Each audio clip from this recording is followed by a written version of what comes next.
Hello students, तो आज हम क्लास 12th की केमिस्ट्री का चैप्टर नंबर 1 सॉल्यूशंस की एनसीईआरटी का topic vapour pressure of solutions और सॉलिड एंड लिक्विड को एनसीईआरटी से पढ़ेंगे और समझेंगे भी, क्योंकि बायोलॉजी की तरह ही केमिस्ट्री एनसीईआरटी पढ़ना भी उतना ही इम्पोर्टेंट है। अगर आपने पिछले टॉपिक्स अभी नहीं देखे हैं तो आप चैनल पर जाकर उन्हें देख सकते हैं, वो अपलोड हो चुके हैं।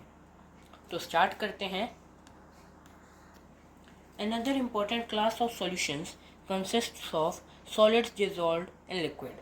For example, sodium chloride, glucose, urea, and cane sugar in water, and iodine and sulfur dissolved in carbon disulfide. Carbon disulfide यानी CS2, ये इसका केमिकल फॉर्मूला है।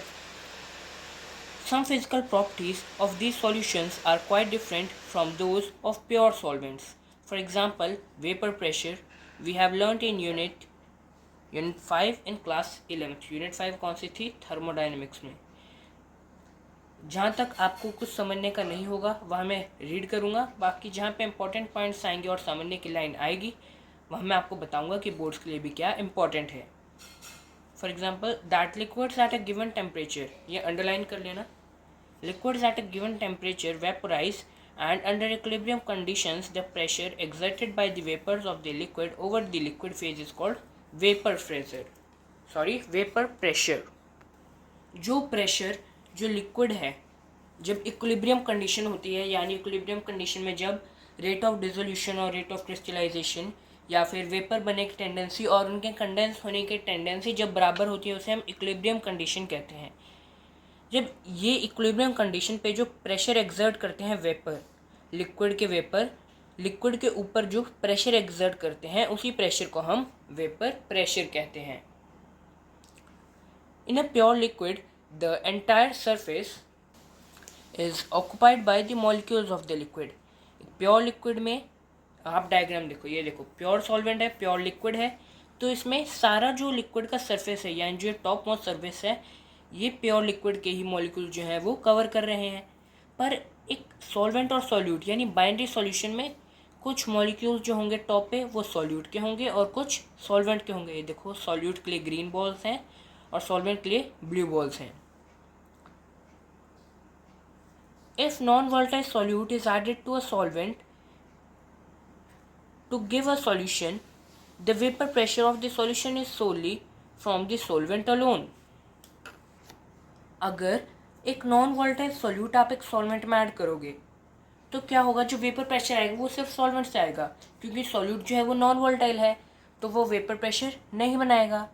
तो वेपर प्रेशर किसका आएगा? सिर्फ सॉल्वेंट का ही आएगा। अगर नॉन वोलेटाइल सॉल्यूट वेपर नहीं बनाएगा तो वेपर प्रेशर कहाँ से आएगा, है ना? इस करके सिर्फ सॉल्वेंट से।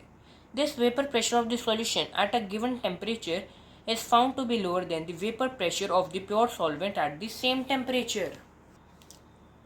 तो जो वेपर प्रेशर होगा इस सॉल्यूशन का जिसमें सॉल्यूट है नॉन वोलेटाइल, वो क्या होगा? कम होगा प्योर सॉल्वेंट के वेपर प्रेशर से सेम टेम्परेचर पे, क्योंकि प्योर सॉल्वेंट में पूरा सरफेस हमारे पास जो है वो है किसका? प्योर सॉल्वेंट के मॉलिक्यूल से। बट जब इसमें सॉल्यूट जो होगा नॉन वोलेटाइल होगा तो जो हमारा सॉल्वेंट है उसका सरफेस एरिया कम हो जाएगा, इस करके इसका वेपर प्रेशर सेम टेम्परेचर पे सेम इक्विलिब्रियम कंडीशंस पर कम होगा जितना एक प्योर सॉल्वेंट का होगा उससे। In this solution the surface have both solute and solvent molecules. एक सॉल्यूशन में सरफेस के ऊपर सॉल्यूट और सॉल्वेंट दोनों के मॉलिक्यूल्स होते हैं। Thereby the fraction of the surface reduced by the solvent molecules get reduced. इस करके जब सॉल्यूट हमारा नॉन वोलेटाइल होगा या फिर वोलेटाइल जो भी होगा तो जो हमारा फ्रैक्शन होगा सॉल्वेंट के लिए सरफेस एरिया का वो कम हो जाएगा। Consequently the number of solvent molecules escaping from the surface is correspondingly reduced, thus the vapour pressure is also reduced. यानी जो सरफेस एरिया है वो डायरेक्टली प्रोपोर्शनल हुआ वेपर प्रेशर के। तो जो नंबर ऑफ सॉल्वेंट मॉलिक्यूल्स जितने एस्केप कर रहे हैं हमारे सॉल्वेंट के सरफेस से, उनको जो एरिया मिल रहा है वो कम हो जाएगा, इस करके वेपर प्रेशर भी कम हो जाएगा।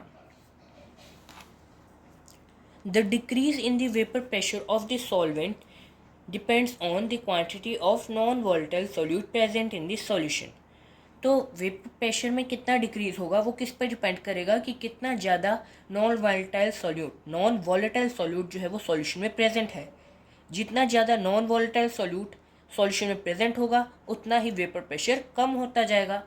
तो इससे हमें क्या पता लगता है कि वेपर प्रेशर जो है वो नंबर ऑफ सॉल्वेंट मॉलिक्यूल्स या फिर number of volatile solvent molecules या सॉल्यूट मॉलिक्यूल्स के डायरेक्टली प्रोपोर्शनल है irrespective of their nature. For example, decrease in vapor pressure of water by adding 1 mole of sucrose to 1 kg of water is nearly similar to produced by adding 1 mole of urea to the same quantity of water at same temperature. ये एक example है इसी application का। उसकी बात है Raoult's law in its general form can be stated as. अब Raoult's law हमें क्या कहता है कि for any solution the partial vapor pressure of each volatile component in the solution is directly proportional to its mole fraction। किसी भी volatile component का जो partial vapor pressure है वो उसके mole fraction के directly proportional होगा। In a binary solution, let us denote the solvent by 1 and the solute by 2. When the solute is non-volatile, only the solvent molecules are present in vapor phase and contribute to the vapor pressure। एक binary solution में हमने solvent को 1 से denote किया और solute को 2 से। अगर सॉल्यूट जो है वो नॉन वोलेटाइल है तो जो वेपर प्रेशर जो है वो कंट्रीब्यूट हो रहा है वो सिर्फ किसकी वजह से हो रहा है, सॉल्वेंट मॉलिक्यूल्स की वजह से ही। Now let P1 be the vapour pressure of the solvent. P1 क्या है, सॉल्वेंट का वेपर प्रेशर, सॉल्वेंट का vapour pressure and Chi1 be the mole fraction, और Chi1 क्या है, mole fraction.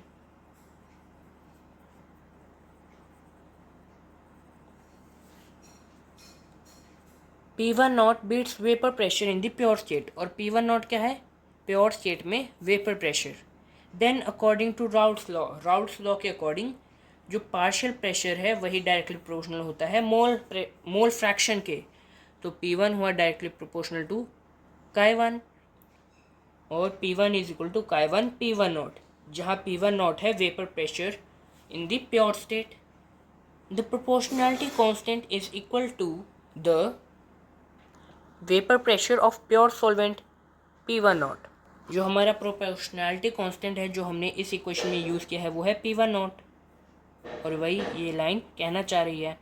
A plot between the vapor pressure and the mole fraction of the solvent is linear as shown। तो ये है किसके बीच का plot, vapour pressure जो कि है हमारे y एक्सिस पे और मोल फ्रैक्शन ऑफ सॉल्वेंट जो कि है x एक्सिस पे। तो आप इस ग्राफ की मदद से क्या सीख सकते हैं कि जो वेपर प्रेशर है वो डायरेक्टली प्रोपोर्शनल है मोल फ्रैक्शन के, जो कि हमें राउल्स लॉ से पता लग गया था। जहाँ P1 भी क्या था, सॉल्वेंट का वेपर प्रेशर, और Chi1 क्या था, सॉल्वेंट का मोल फ्रैक्शन। तो जैसे जैसे मोल फ्रैक्शन बढ़ रहा है वैसे वैसे वेपर प्रेशर भी बढ़ रहा है। तो हमारे पास जो ग्राफ आएगा वो क्या आएगा, स्ट्रेट लीनियर ग्राफ आएगा। तो ये ग्राफ हमें क्या बता रहा है, if a figure obeys Raoult's law for all concentration its vapour pressure would vary linearly. तो ग्राफ कैसा होगा, लीनियर होगा from 0 to the vapour pressure of the pure solvent.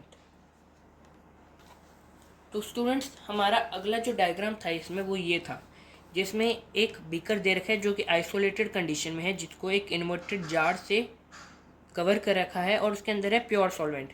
Isolated jar से इसलिए कवर किया है ताकि जो ऊपर जाए मतलब इवेपोरेट जितना हो उतना ही कंडेंस होके नीचे वापस आ जाए, और दोनों जार्स इक्वली आइसोलेटेड हैं, इक्वल टेम्परेचर पर हैं। तो हम क्या लिखेंगे, same temperature and equilibrium conditions, दोनों में सेम है कंडीशंस का। प्योर सॉल्वेंट में जो सरफेस है उस पे मॉलिक्यूल सारे सॉल्वेंट के ही हैं, बट जो सॉल्वेंट और सॉल्यूट का सॉल्यूशन है यानी जो बाइनरी सॉल्यूशन है उसमें सॉल्वेंट और सॉल्यूट दोनों एक एक मोल है, और सरफेस पे भी सॉल्वेंट और सॉल्यूट दोनों के मॉलिक्यूल्स हैं। अब अगर हमारा जो सॉल्यूट है वो वॉलेटाइल होगा, वॉलेटाइल वो सब्सटेंसेस होते हैं जो कि बड़ी जल्दी वेपर फॉर्म में चले जाते हैं, और नॉन वॉलेटाइल जो कि वेपर नहीं बनाते। अगर सॉल्यूट वॉलेटाइल होगा तो वो भी वेपर प्रेशर में कंट्रीब्यूट करेगा, बट अगर सॉल्यूट नॉन वॉलेटाइल होगा तो हमारे वेपर प्रेशर बनाने में कंट्रीब्यूट नहीं करेगा। Decrease in the vapour pressure of the solvent on account of the presence of solute in solvent. Evaporation of the molecules of the solvent from its surface is denoted by, तो ये evaporation के लिए shown है। और in a solution solute particles have been denoted by this green ball. These denote the solute particles and they also occupy part of the surface area.